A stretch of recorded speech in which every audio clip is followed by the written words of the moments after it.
She's cheeky. Yeah, till she sees an ugly-ass Skrull like you, then she goes into hunting mode. I'm considered good-looking amongst my kind, then. You know, I know a bunch of good-looking Skrulls. You ain't one of them. Okay, all right, guys, what is the play here?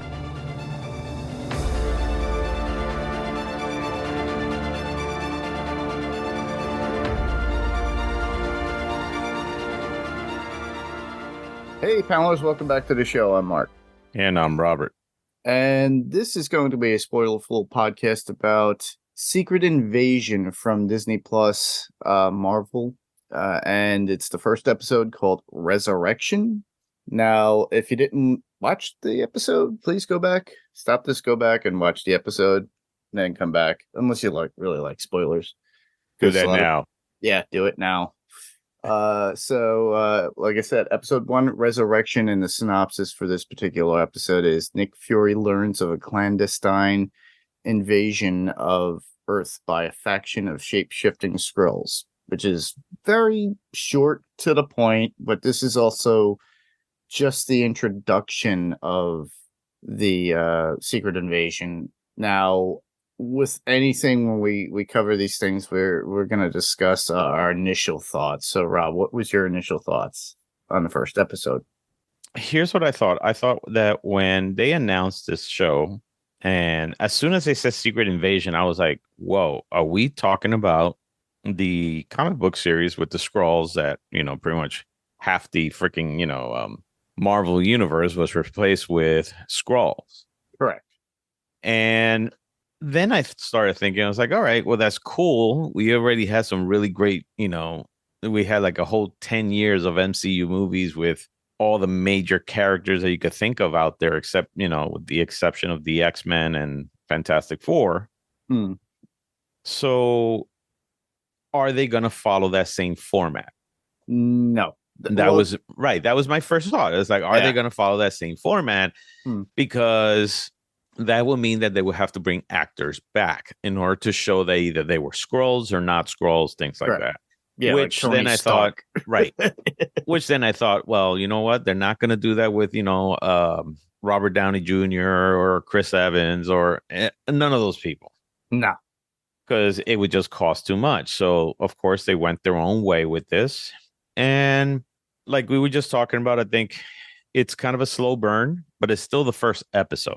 So I'm giving it that chance, but I like the fact that they are getting into more of who Nick Fury is and how he feels about what he's done, before, during, and then what he's trying to do after. Yeah. Which is, well, also the fact that he disappeared. He was trying to keep a promise to the Skrulls and trying to find them a home, which he hasn't done. Nope. And it's been 30 years. Right. And everything else in between that, so I'm like, all right. So I'm kind of very curious to see how they're going to tackle that and hopefully tackle the character of Nick Fury, which I think that, especially Samuel L. Jackson being such a great actor, hopefully, he could pull off. Yeah. I was surprised, though, with what happened at the end. So, and we'll talk about that. Yeah, and we'll talk about that in a moment. Spoiler full, but I have thoughts about it as well, of like people that were brought in. You thought they were going to be there from the beginning to the end, right, of the series or show. Yeah, the show intrigues me, and I'm interested in seeing what they're going to do with this further. But what did you think? Well, initially, because it was a slow burn, I knew I was going to have to watch it again, which I did. And my friend Derek and his co-hosts for TV Podcast Industries have already covered it. I didn't even listen to them and their views of it. But a lot of people, like you said, there's been a backlash online about what their expectations were. You got comic fans saying, I want it true to the comic, but nothing has ever been true adaptations from the comics, from the MCU. I knew right off the bat that this was going to be more of an internalized kind of show where they're going to concentrate on the core characters that we have. We got Rhodey involved, obviously. Right. And then you got Fury. Fury comes back. The Talos character, well, the actor is not going around with his makeup now because he could take human form, and he took his own acting guys, as it were. And then we got Amelia Clark in it too, which is great, playing Gaia, which is his daughter. I knew that we weren't going to get all the heroes that we want as Skrulls. Maybe one or two guest appearances, but we already got that first one with Rhodey. Right. And probably it had to do with budget and cost, Oh, because definitely. I have to think. bringing anybody in just to do a filler role, it was like very much like with Agents of S.H.I.E.L.D. when Fury showed up and you saw Samuel L. Jackson's on regular channel on ABC. Right. Within the first 2 episodes, I think. And that was it. But I think that very much, and it gave me the feels of Falcon and the Winter Soldier a little bit, but not with all the superhuman aspects, but the how it was like kind of like a James Bond film or things of that nature, where those stories root around taking over the world. Dr. Evil or whoever it would be that's Right. out there. But with me, I did enjoy it in a sense, but like I said, it was a slow burn. It was something you had to pay attention to. You couldn't just leave it casually on in the background. You had to listen to the conversations that they were having. Correct. And my thought was about Fury is that I think he still has PTSD from the blip. And I think that's why we haven't seen him. But he's been up on Saber, up in space for how many years now? At least 2 or 3 years. Correct. From the time of the blip. And I know they have Skrulls up there too, and they're trying to find them a home. But, with the story of how it comes to be that we know is that a big faction is coming, and they're looking for total annihilation of all humans with whatever bomb or agent that they have that. They actually mention it with Talos and with Fury when I had that conversation, and he goes, basically, it's like it'll destroy your species, meaning that they'd all go away, and that's what really ticks Fury off. But also the fact that we find out a little bit more about Talos now. When he said his wife died, I was like, wait a minute, but she was just in a movie with you. And it's like, oh, okay, off camera backstory. He has to explain it. And it's one of those people that were in the opposing faction, not the small group that Talos was with. And then you could see how with the espionage and the undercover and the chameleon actions of a Skrull, especially with the Ross character in the very beginning. I really enjoyed that because it's like you didn't know who was who, which was good because they kind of segued that at the very end when Fury, Maria Hill, and Talos were looking for the bombs, but they were getting misdirects, but he knew right away, Fury knew right away to look at this one guy who was from the bar. Correct. He was like shape-shifting every time, he would go behind something. Yeah. Right. And he would look directly at Fury too, which is so funny, which meant that he was just strictly a decoy, in my opinion. That it was it's like a diversion kind of they were tactic. just trying to make sure that they were just entertaining him while the real bombs were being put in place. Yeah. And the most of the episode is a story of the faction and how they are living in Russia, and apparently a Skrull's body could deal with the radiation that comes from nuclear waste or whatnot. Right. And then they could live in there, and they had their own little compounds. I think Gaia wasn't thinking that they would destroy human species. I think she was more of she wanted to get the Skrulls their own places to live.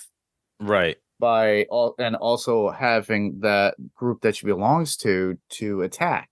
Yeah, because if you think about it, I mean, Nick Fury promised them a home. Mm-hmm. And now, I mean, there is no home. There's still no home. Well, what has Nick Fury been doing all this time? Is basically, I think, the answers that we're going to get. Yeah. But I think also Gaia, I love the relationship. That's one thing I definitely want the show to explore is just Gaia and his name is Talos. Talos or whatever. Mhm. You know, I want to see that relationship and how that, develops because as you could see, you could definitely see that they're estranged from each other, Yes. but she was surprised at her mom's death and how that and the organization that she's in now, because it's basically a terrorist organization. Mhm. Now she's starting to question things. And so it would be very interesting to see how, where her character, goes. Mhm. So I think that's one of the interesting things on that. So I think it's going to be more of like she'll be used as a double agent, just to go Probably. in there, and then that way they could keep tabs. They would know ahead of where Gravik is dealing with these bombing locations or whatever he's Right. looking to do, because they're going to try to infiltrate government as well. They basically state that in the very beginning with the informant that was going to Ross, who he thought was Ross. Right. And that was that whole conversation. But when Ross shot the guy, I was like, And the character seemed a little bit off too than the Ross that we have. Which that part was when he was describing that, I was like, okay, that's like the comic book where in the comic book they say that, there's Skrulls that are in the government and high, really high positions in the government. Mhm. They have replaced, key superheroes and they're just all over in society. So when he said that, I was like, all right, so we'll have to see. I mean, for all we know, I know that Rhodey's supposed to be Don Cheadle is supposed to be in this, of course. Yeah. Or he is. We did get to see Rhodey earlier in the It'll be episode. very interesting to see if Rhodey is a Skrull. That would be really interesting. Yeah, I wouldn't put it past them that they actually do have somebody as Rhodey and then he's in the suit. Yeah, like, that would be a really cool twist. I think there's a lot of great things they could do with this show. Believe it or not, I always thought that if they ever did Secret Invasion, I never thought it would be a Disney show. I always thought it would be a major event in movies. And that they would like the whole Kang thing. I would rather see Secret Invasion as a movie where it builds up to that major climactic part in the comic books where they finally face off the Skrulls and everything else like that. Yeah. And you could have a great movie that way where you can bring in a lot of your major players. And then have them be Skrulls as well. Skrulls, and then you have, all of a sudden there's a ship that comes down and you get to see all these real superheroes that have been, Skrulls all that time. Well, the real superheroes that were actually replaced, they come back just like they do in the comic books, things like that. So I always thought that should be a major movie event or or like one of the phases. I mean, this is really big, especially if they're going to try to follow anything from the comic books, because in the comic books, this was a major comic book event. Yes, it was. And so they're treating this more as an espionage thing, which I don't have a problem with that. I don't have a problem with that. I don't think it's kind of looked at like, it's kind of like what we had spoke about when we were talking about Ant-Man and the Wasp: Quantumania. Right. We have a lot of these characters that are just throwaway characters. Look at Killmonger. Look at MODOK. Look at all these characters that were just either written poorly or just threw in there for one time, and that's it. And then the only time we got Killmonger back was during a What If episode. Same thing with Ultron. Ultron was just the same way. He was just one baddie in one movie, and that was it. But with this event, like you said, is like a major in comic book history as far as from Marvel. Right. And of all things, Kevin Feige's name is on the production. It's a Kevin Feige produced. And they kind of made that, and not saying Marvel, Disney produced. This is directly being controlled by Kevin Feige directly. Right. So it shows that he has a passion in what's going on. Hopefully. I mean, the way things have been going in Marvel, I mean, we know that it hasn't been all that great. And they're trying to reset and they're trying to, what I would say, regroup. to make sure that they throw out better quality content out there. And I'm hoping that, again, I think one episode, you can't judge it by just one episode, and that's what a lot of people are doing. But like I said, I'm very intrigued on some of the stories in there. Nick Fury's journey into this, Talos and Gaia's relationship on that, and everything else fits. And again, spoilers for anybody out there. If you haven't seen the show, you should not be listening right now to this podcast. Well, people have done it before too. Yeah, so you know what? Spoilers, definitely spoilers for what we're about to say. But the fact that they killed Maria Hill was a shocker to me. Well, that was a shocker to me too. But also the fact it was a gut shot. It was a gut wound. Right. Remember in Reservoir Dogs how I forget, it was Keitel that says to what's his name, say, you can't die from a bullet in the gut. It takes days. Well, I'm like, wait a minute. It takes longer to die from a bullet. Right, from a right. I mean, I don't know if she got hit in the gut or she got hit I thought she got hit in the chest, on the upper part of the chest. No. I don't know. I have to go back and see it. But yeah, she did die rather quickly. Yes. But also my thought at first was like, oh, is she a Skrull? But she, that's normally what I was thinking too. And then she didn't turn into a Skrull. So yeah. Or maybe they might take her to Tahiti. So if you know anything about, what is it, Agents of S.H.I.E.L.D., they took Coulson to Tahiti, which meant that he was, what was it? He was cloned, or he was... No, they robotized him or did something. Is that what it was? He was like I fell off of Agents of S.H.I.E.L.D. after a certain while. And when I went back just to watch one episode casually, I'm like, wait, why is he superhuman? Listen, they jumped the shark with Agents of Shield in a few episodes. That's why I lost interest in it, because it was it started as one thing, then it went to something else. Yeah, they referred to Agents of Shield, referred to the what is it? The events of New York, the incident they call it. Yeah, the incident. But then, according to now, I guess Marvel, that Agents of S.H.I.E.L.D. is not part of this universe. It's not canon.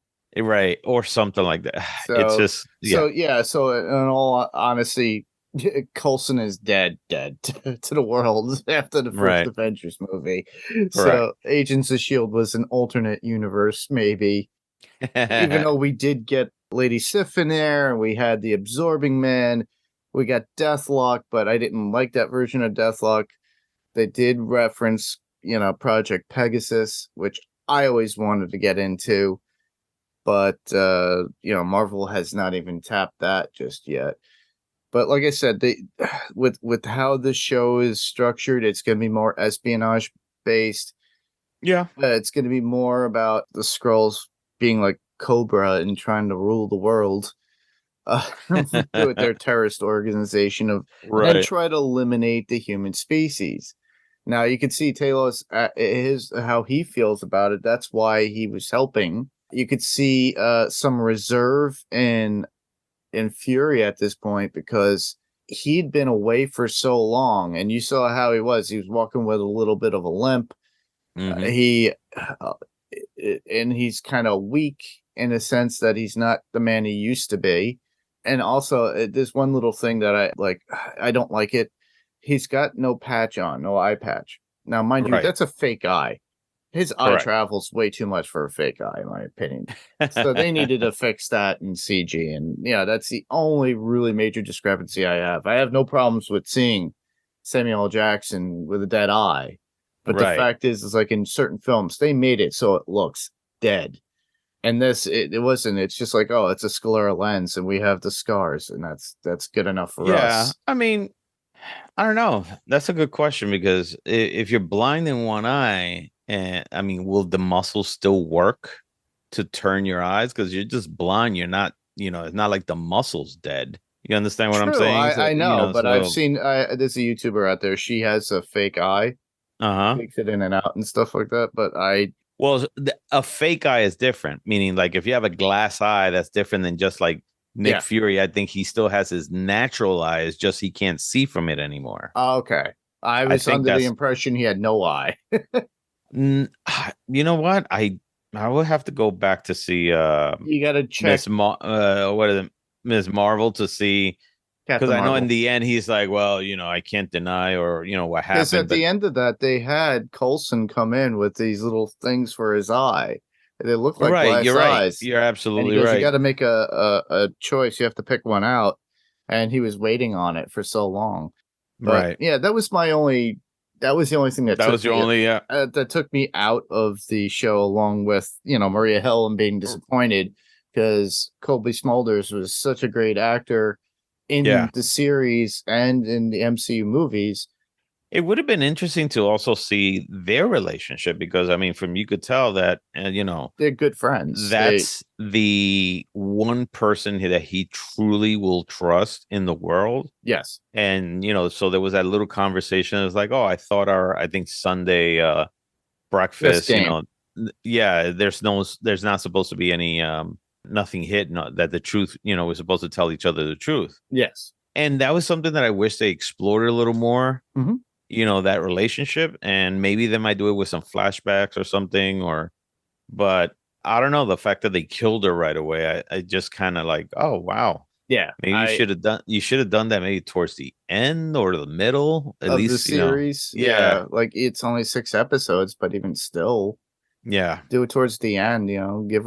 Keep giving her a job. Lot. Let me tell you, this whole event is a lot to just put in 6 episodes. It is a lot, but also I think they're talking about the second season, but this also dips its toes into the MCU itself in the movies, because they're looking to explore this, because not just of Kang being an issue, but also not Shield anymore, but Saber, which is supposed to be Sword, everybody. We all talked about this when we did WandaVision. But they literally are just doing this to pepper it in.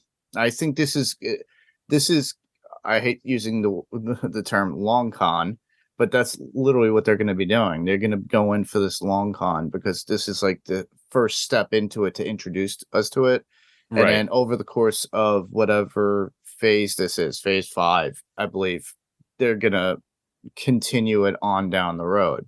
Like I said before, key aspects of it that I like, one moment that I saw, and I did like that bar scene where they're actually there with Chess. And I just love how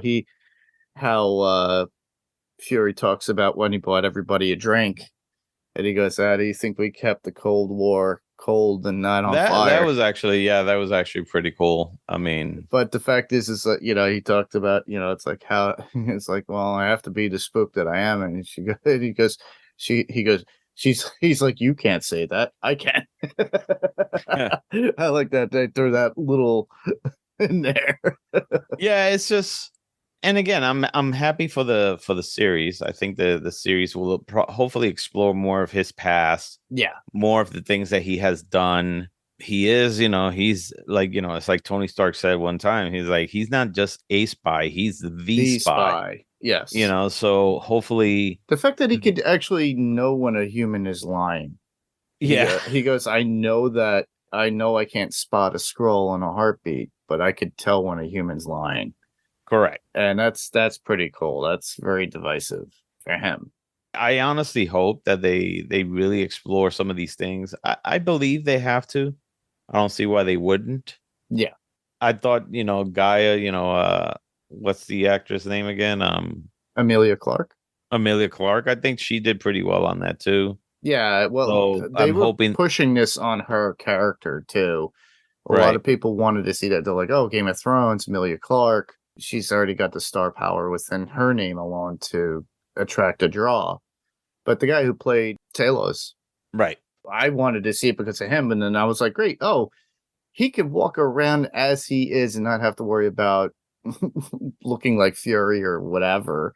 He could be his own character, or not under the Skrull makeup, which I'm sure is within their budgeting, is expensive to do.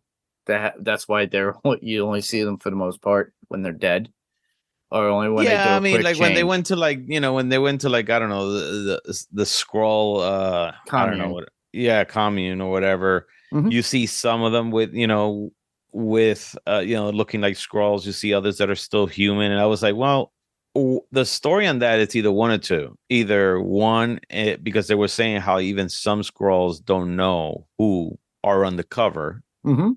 So I guess, maybe they just didn't want to like give themselves away on who they really were, and they stayed in the human form.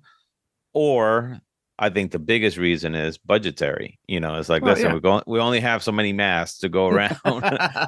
It's like the Planet of the Apes back in the day when they just put rubber masks on people for long shots. Correct. It's like, So, listen, you're way back there. yeah, we're So gonna give you this thing, put it over your head. We're gonna touch it up with a little green paint in front for your face for a little bit, but that's about it. yeah, move your arms, and grunt, and that's it. But don't come any closer than 25 yards. But yeah, I I also like the commune, but to talk about that one key scene when they were setting up for a new soldier, they call their guys as shells. So they bring in this guy, and that's when they start talking about taking sides, American, Russian, Right. and then he has to take that face. But they take the guy and they put him in the same device, similar to what they had Captain Marvel in the movie when they were going through memories. It's a way for them to take that person's memory into their own, like sucking it up so that they could be very familiar with who the Correct. person is. Now here's the again, I have to watch this a second time. I think once they got their minds, they put them in this machine that, just kind of keeps them comatose or something like that. Yeah, like a stasis. Right. But I'm guessing that the host or the actual copy or the real human Mhm. doesn't die from the fact that they're being copied. Yeah, which makes me question where's Ross, because he was taken. Right. And Ross is a big person in the MCU because we've seen him in Black Panther and I think a little bit in Wakanda Forever, and he was Right. in a couple of episodes of Falcon and the Winter Soldier, especially when he talks to I'm forgetting her name because she's got such a weird long name. Julie Louis-Dreyfus. Right. And that's what I'm referencing. Oh, what's her name? DeFontaine or something like Yeah, this. it was like some weird long. It's like I don't like Allegra. What is it? Allegra. Allegra something DeFontaine. I forgot what it is. Yeah, it was such a weird. And then we find out too that they were married too. They were divorced. Right. So and the question is, was he a Skrull when he married her? Was he a Skrull during Black Panther or Wakanda Forever? Mhm. At what point did he get replaced? That's a that good would be question. that would be a very good question there. Yeah, and just that will be a bigger question too for a few others, like with Rhodey or what. Who's the other? There was a senator or somebody. Dermot Mulroney was playing, and he was in charge of it. And he was a little miffed that Fury was, he left Saber, he Right. dropped it. Mind you, that's his job, and he was just like, oh, he's on Earth. What? Mind you, Fury's been off world for like 2 or 3 years at this point. And we first heard about that he was off world for a year with Spider-Man and with Correct. Peter finding out, and he goes, "No, Fury's been off world for a year." What? What if Spider-Man was a Skrull. Skrull? Can you imagine like when the real Peter Parker comes back, he's like, "What did you do?" Yeah, so what happened? Where's my aunt? I was like, oh yeah, she's dead. Yeah. Wow. And why is it that MJ doesn't know me? Oh well, yeah, that would be really interesting if they did something like that. Yeah, it would be. We'll see. To me, I think they're gonna do it more for core specific characters. I don't Correct. think they're gonna do it for the very hard hitting characters that we have, like Harrison Ford being a Skrull because he was Thaddeus Ross. That thing going on. That'd be interesting. But Yeah. we've already got confirmation that he's in the new Captain America movie with Anthony Mackie and Sebastian Stan. Who is again? Harrison Ford.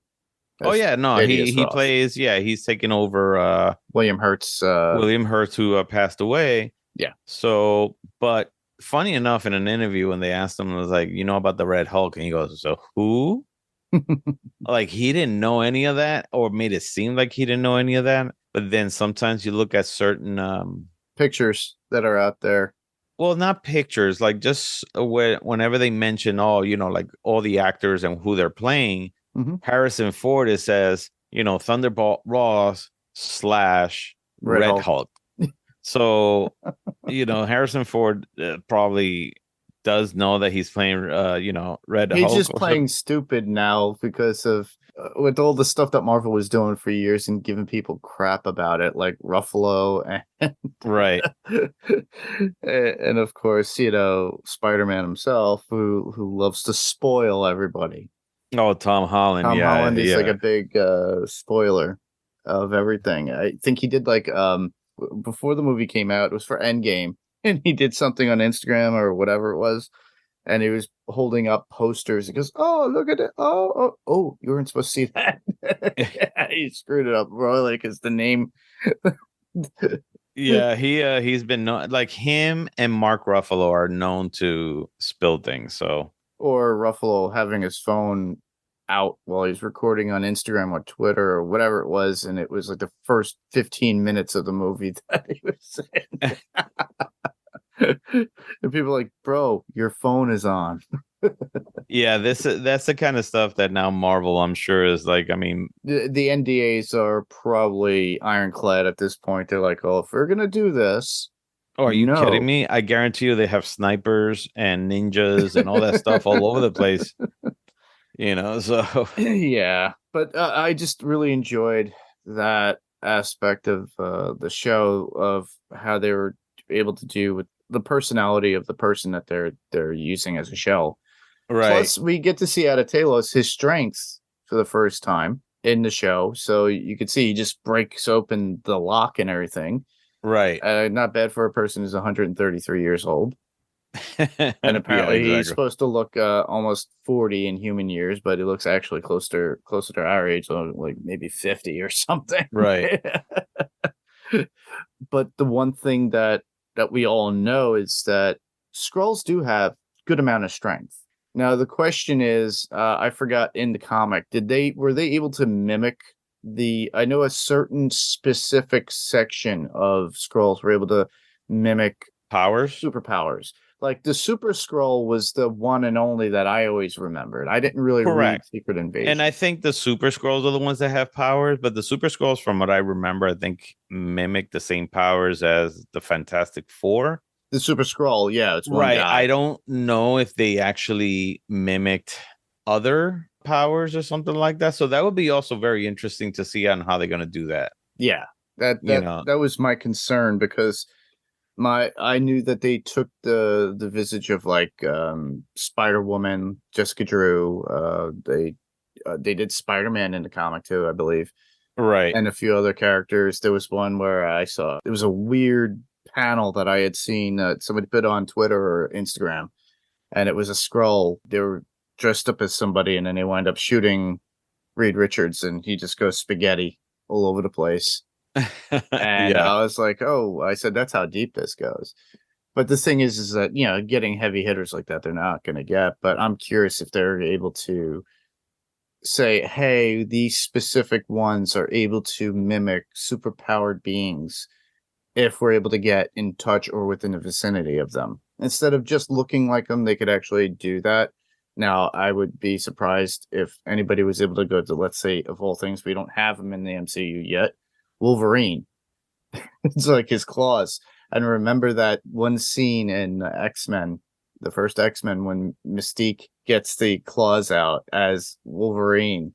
Right. And and Wolverine cuts the claws from her. Yes. Yeah, at that point you're like, so what did he cut?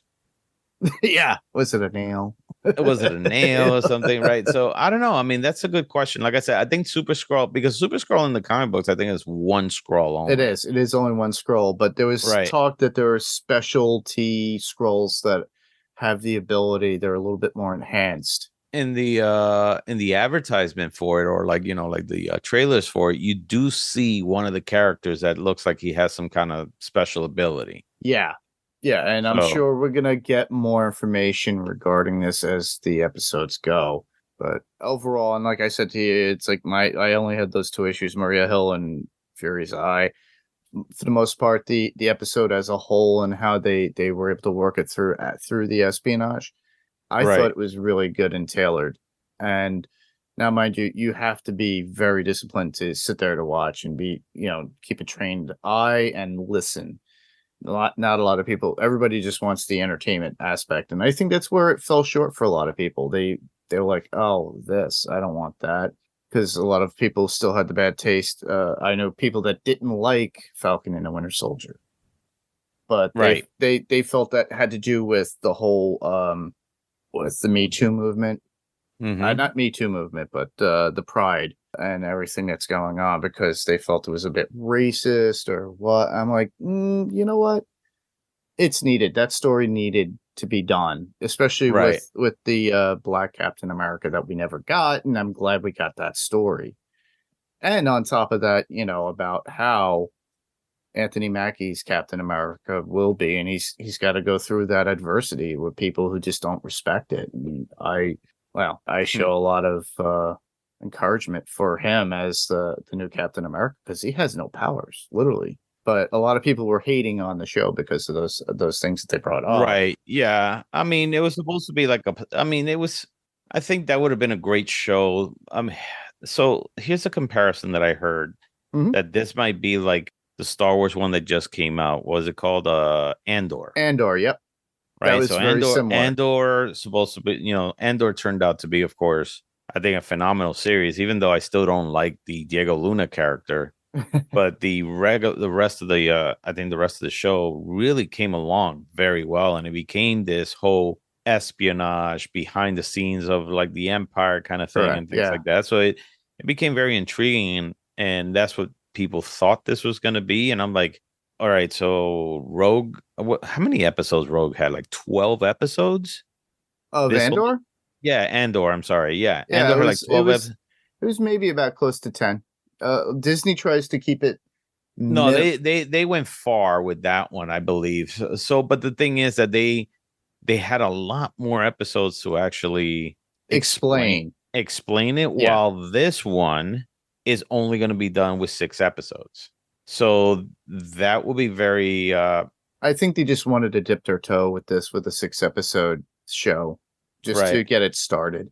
yeah. Andor was Honestly. 12. So I just looked at it. Andor was 12 episodes. Okay. This is half. Yeah. So, but people are expecting this to be like Andor, and I'm like, well, first of all, it's still the first episode, so let's see where it goes. And they're good hour-long episodes. I think it was like 52 minutes complete. Correct. So No, that was more than that. no, So this one is. This episode that we're covering now. it was more than that. It was like an hour and something episode. Really? Yeah. I looked at the timer on my Disney Plus, and it's 52 minutes. Because I thought I saw that. Let me see something very quickly. No, you're right. It says clocked in at 54 minutes. Yeah. You're absolutely right on that. Okay. So yeah, it's just my bad. under an hour, but I think they're trying to keep it that way. And I actually made that comment when Steve and I were covering, like, WandaVision and those particular shows before, right. where some of them were really, really short, and you wanted more. And I thought back then too, with the amount of episodes that they had, it's like, how could they cover that in that X amount of episodes? And I'm like, well, they got away with it. They were able to make it work, but they were shorter episodes. But with this, Right. I feel that a good hour is a good enough time to have, especially with no commercial. You have to factor in, this is true with no commercials. So it's almost Yeah. like a mini movie, like with Werewolf by Night, where that was within an hour or so when we did I that. thought, yeah, you know what? I'll be very honest with you. I thought they did very well. And if they keep it an hour, I think that's what Marvel needs to do, is when they do these Marvel shows, it's like, listen, we're gonna keep it all within the same time, because I hated the fact that some of them were like, like in some of the shows, oh, it's only 20 minutes. Then other shows, it's now it's 40 minutes, and it's like, come on, Stick to a format, please. stick to a format. So if they keep it an hour, hopefully, within, in a 5-hour span, or, well, I mean, it's 54 minutes. Let's say, technically 4.5 hours. I'm hoping that within 4.5 hours, they could really do Explain this show justice. Yeah. Yeah. Yeah. So. Same here. I'm looking forward to more good stuff that they have.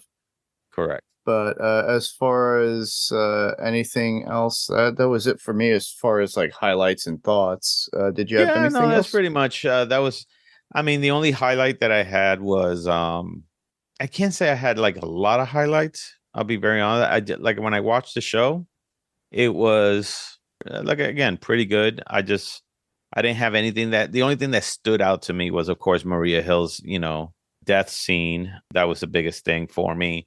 And one of the biggest controversies right now out there is the title treatment to this show, which, of course, find out that this was done through AI using the AI, I guess, program called Midjourney, which does, images, and so a lot of people have been criticizing that, especially Disney.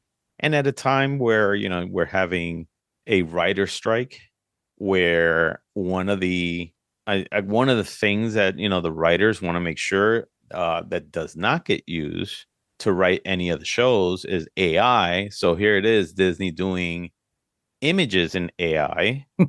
and I think what they were trying to do with this is say, hey, it's kind of a metaphor for the show, which is, here's something trying to impersonate and kind of tell you what a human is supposed to look like.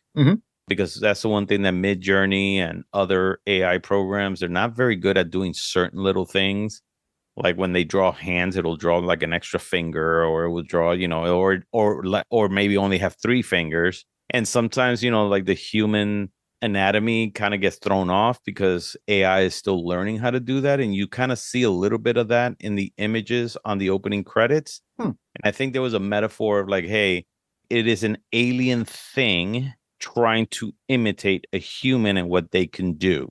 Yeah. But a lot of people criticized it because, like, you know what? You could have still gotten artists to kind of, fake it or whatever it is and pay those artists. But instead, you went ahead and did it with, Midjourney and stuff like that. So this is also another interesting development that I'm kind of I want to stick around for and see how that goes, because I want to see how Disney gets their foot out of their mouth by doing, what they did.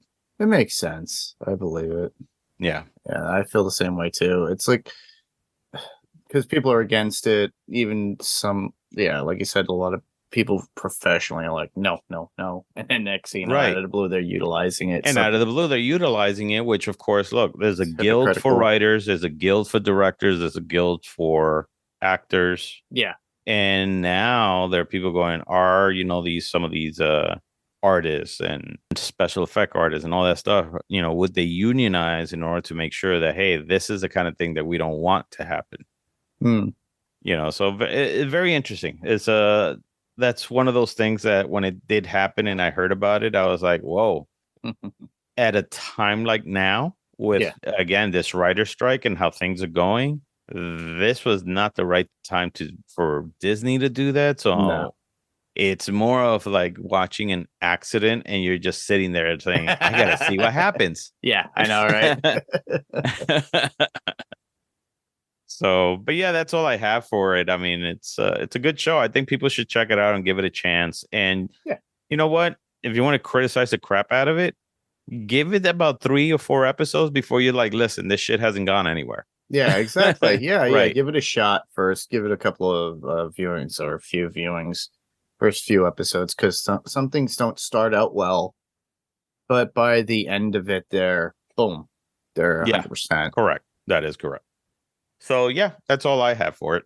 All right. Well, to let you folks know, I did post about this and that we were covering it. We also are going to be covering The Flash 2023, but I said to leave some feedback if you can. Well, unfortunately, Steve couldn't make it tonight. He had some stuff going on. He was hurting a bit. So he left some feedback just so he could get on the podcast in some way, which is cool. So hopefully he can come on for the second episode of Secret Invasion when we cover that and or The Flash. He had said to me that he hasn't seen it yet. So that's why we haven't covered it yet. I guess. The Flash? Yeah. But this is what Steve has to say. Hey, Pamelers, this is Steve, and sorry that I couldn't be there for the podcast today for Secret Invasion Episode 1.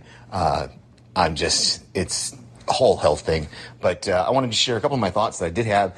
I was a little confused at the beginning with Martin Freeman and Percod and all that, because when Martin Freeman gets shot, he gets shot in the back, and when the body turns over, there's obviously a wound, a blood stain on the front of his shirt. So that means the bullet went all the way through. How did it not hit the other guy? Anyway, that's my one quibble of the episode. My other question is, when did Nick Fury get a second eye? Did I miss something in one of the other movies? Did he come back from the blip with an extra eye? I'm just not seeing. Did I miss something in one of the shots of him up on the space station? I don't know. And what does Saber stand for again? You may have already talked about this, Mark. But anyway, I did love it, and I will be there for the rest of the season, and hopefully we'll get more seasons, because it really was a really cool show. Too bad Martin Freeman and Kobe Smulders were just guest stars for the first episode, but maybe we'll get some flashbacks with Kobe. I don't know. Loved her since How I Met Your Mother, so can't wait to see where she goes on from here.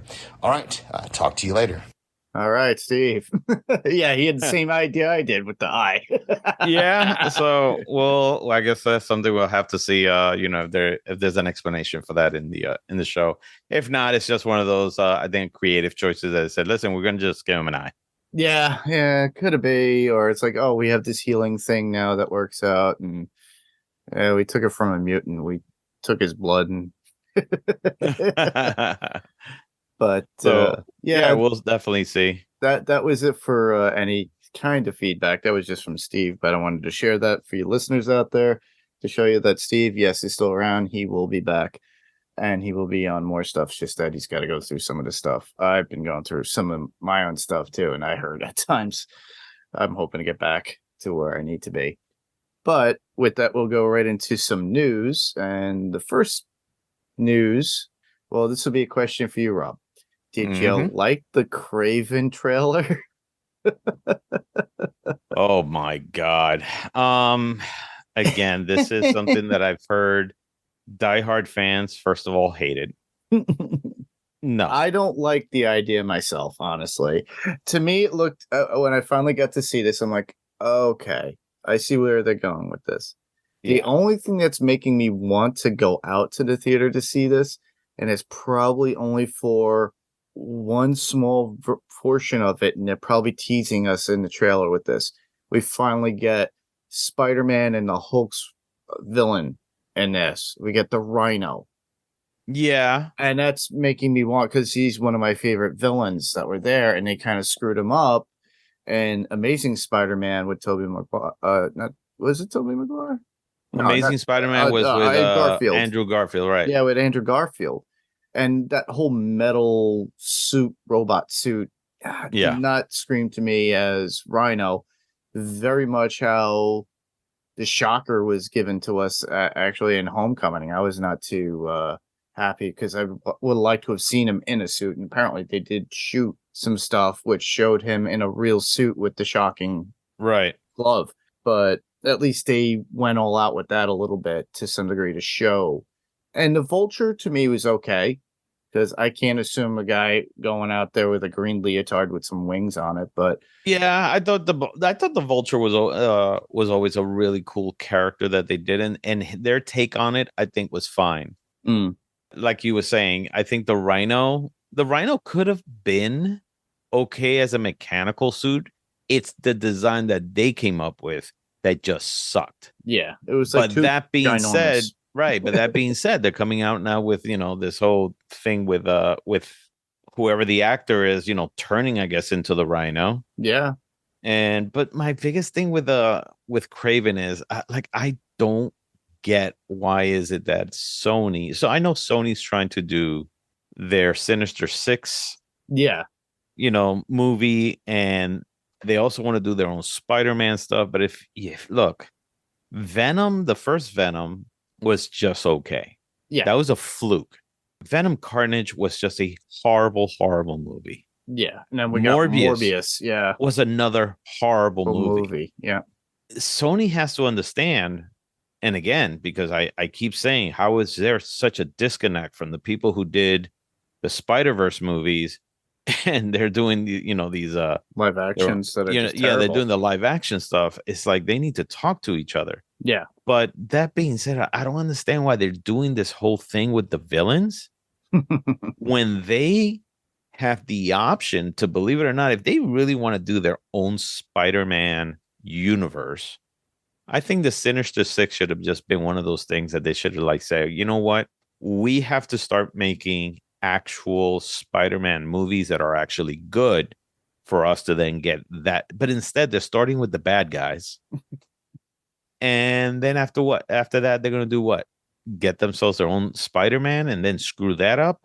Yeah. As they've done before. Yeah, they're probably going to relaunch, do whatever. And there's still talks about Andrew Garfield coming back as a Spider-Man. Tom Holland basically stated recently, and it's a little bit of news, of him taking a year off break from doing anything Spider-Man related. Now, mind you, there's talks that he was on set for the next Captain America movie. So there's that possibility. And then obviously, with all the pushback and everything that's coming from the WGA strikes, and now they're talking about actor strikes now coming up. So a lot of stuff is going on. That's going to be the worst one, because without writers, you could still probably do something. That's even been without the written. writers. Yeah. Without directors, sure, you could still do something. But you have no actors, you can't do shit. Yeah, that's exactly it. And I'm starting to see that, and I just I'm afraid for certain properties that shows and stuff like that. Right. Especially the low tiered shows that are on cable that are hard to produce too. And some of them are knocking it out of the park, like the TV show From and Yellow Jackets. And, even though it's a Showtime property, right. But I don't want to see what I had to deal with way back when we had that writer strike. We lost a ton of TV shows, and they were really good. Now, Heroes, the first 2 seasons, great. The last last one was not as good, but I was hoping that with the 4th season, if they did come back, we'd get some sort of, they fixed that issue. But no, we lost shows like that, and I was a little upset. Listen, on the first writer strike, I mean, that's one of the reasons. Well, it's one of many reasons why the Transformers movies didn't work. Was due to I think one of them was coming off of a writer strike or something like that, or I don't remember what it was, but yeah, I don't know. Maybe I don't know. I think Hollywood really needs to. Maybe having all these strikes is a good thing. Maybe they just need a reset. They need to reevaluate the business, reevaluate what's going on, because the business model has changed so much, and it has been proven, with the exception of Netflix, that streaming models don't work. They are not a moneymaker, and they're actually destroying the way entertainment is being done and how a lot of these artists can get paid and things like that. The streaming model just doesn't work, and Netflix is the only one that knows how to make it work. Everybody else has sucked up on it, so I think Hollywood really needs to do a reset, and maybe this might be a good thing to have all these strikes, because then finally something could be like, all right, let's get our head out of our butts and just start doing what we need to do in order to come out with good quality stuff, but at the same time take care of those who are making the content. Yeah. So I believe that Craven is a product of just bad decisions of all movies that should go direct to streaming. Correct. I you know what, I think all the villains should have probably gone straight to streaming models, and that's it. But to have an entire feature film made out of it, Yeah, and isn't Craven supposed to be Russian?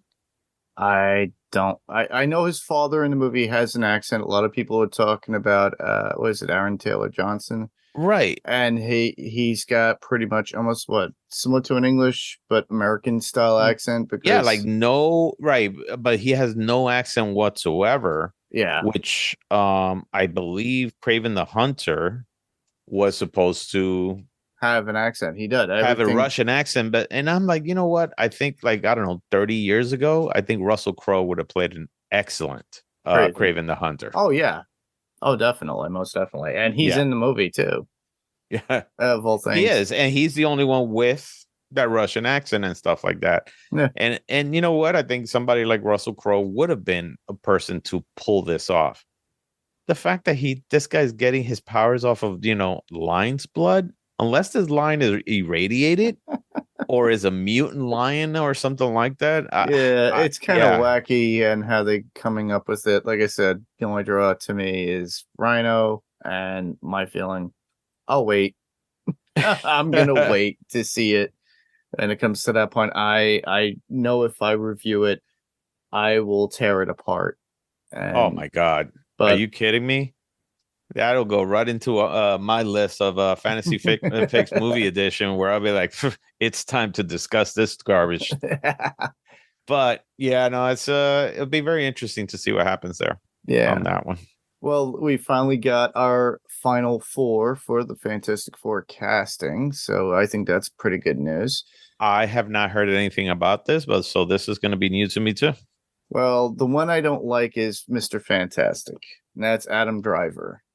So he's playing Reed Richards. I don't see it, but a lot of people do. Will I be okay with it in time? Probably. Margot Robbie as Sue Storm, the Invisible Woman, which is really cool. Really? Yeah. Huh.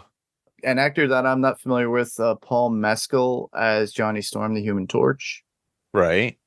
And Daveed Diggs as Ben Grimm, the Thing, which I could see. I think he could pull it off because obviously the Thing, once he transforms into the Thing, he can't turn back. He's just a voice. Correct. So, but the thing is, I could see Daveed Diggs, and I think he'll have that enthusiasm. So I think that's pretty cool. That's interesting. Like I said, I have not heard anything on this. I haven't heard anything on who's going to do what or who's playing who. I know that they wanted to, like, maybe at one point Emma Stone to be they offered it, she rejected it. She wanted too much money. What do you want? She's got Oscar. As soon as they get an Oscar, that's exactly it. Why? I don't know why they just didn't keep, who's his name, Sudeikis? Not Sudeikis, Kransky as Mr. Fantastic. What's his name? Oh, the original guy? Oh, I know what you're talking about. Yeah, Mr. Quiet Place himself. Yeah. They couldn't. Well, also, he's a director, and they probably did offer it, but he probably was just like, I'll do it as an alternate. Right. I don't want to be sucked in or tied into this multi movie thing, kind of like how Michael Shannon just made a comment recently about his reprisal as Zod in the Flash. What did he say? He said it felt like he was an action figure being moved around a lot, and that's why he didn't do anything episodically or like a Star Wars film, because he didn't want to get signed into a contract and locked into it. But I understand it from his point of view too, because he didn't want to. He's very much one of your actor's actor, in my opinion, with Michael Shannon. He does one-off specific characters. And I was surprised to see him in Man of Steel as Zod originally. Right. The fact that they brought him back for The Flash was really, really good. But that's something that we'll get into a little bit more. Yeah, we'll get into it on the other on the next podcast with The Flash 2023. Right. Last bit of news, which I thought was pretty funny, and then somebody said, well, take it with a grain of salt, Mark. And I'm like, yeah, but I want it to be true. Even though we got Batfleck in The Flash, but there was reports that he was on set for a movie that's currently in production called Deadpool 3. Who's this? Ben Affleck. The thing is, you have a lot of actors that sometimes visit sets just to visit Just a them. visit too, and that's what I Right. had So said too. that doesn't mean that, I mean, Well, I would love to see Ben Affleck as Daredevil in again? the MCU or something like that. Listen, here's how I see it. There's this whole MCU and DCU thing where, like, especially with James Gunn leaving the DCU, he had actors that left the MCU part of it Mhm. and followed him. But I would love to see, those actors that honestly, like, I would love for the MCU to grab Henry Cavill and use him in such an iconic way that freaking Warner Brother goes, shit, we should have kept him as I Superman. think they did do that. I think he was up for something. I heard it on Everything Always and on YouTube. He usually gets all the news, and it's always daily with him. He'll put out like an episode every 3 hours. Here's an update Right. on this Marvel news or whatever. He mentioned recently on one of them that there were talks with Henry Cavill to being in a Marvel some Right. sort of property, which I would be good. Yeah, I truly believe that what, Marvel should do is like, oh, you don't want Henry Cavill, you don't want some of these good actors that you've had, we'll take them and we'll give them some great parts. And because you know what? I mean, as bad as I think, I think just the MCU needs to get back to being what they were doing before. Yeah. DC is just a fucking train wreck. It is a train wreck, and Oh my I'm God. hoping James Gunn will fix it. You know what? I'm gonna be that type of person that first movie that it comes out under him, it better be impressive. Yeah, that's Because why, if it's I feel not, that too. then if it's not, then I don't see it. But we could get into that, I guess, with the Flash movie and stuff like that, we where will. things are going. Well, Where we things are got going. more So, time with more news. right. But Any other news? that was it for news that I had that I thought I'd discuss. Okay. But other than that, well, obviously we're at the point where we're coming towards the end of the podcast. So, podcast recommendations, or you want to plug what you're doing? Yeah, I mean, so Fantasy Picks Movie Edition. I was supposed to come out with an episode, and I had some technical difficulties, so we're gonna have to re-record it again. But for anybody out there, we are doing an episode on the top 5 movie composers of all time, and instead of doing it as a draft, we're just doing it as a list and going over that. So that should be a lot of fun. Hopefully, I could get that out. We just have to re-record it again. Yeah. So I'm going to consider the first one a dress rehearsal, and then do this one, and but that should be a lot of fun. And the great thing about that is that we will be reviewing some of the music of these composers. So there will be some music on that podcast.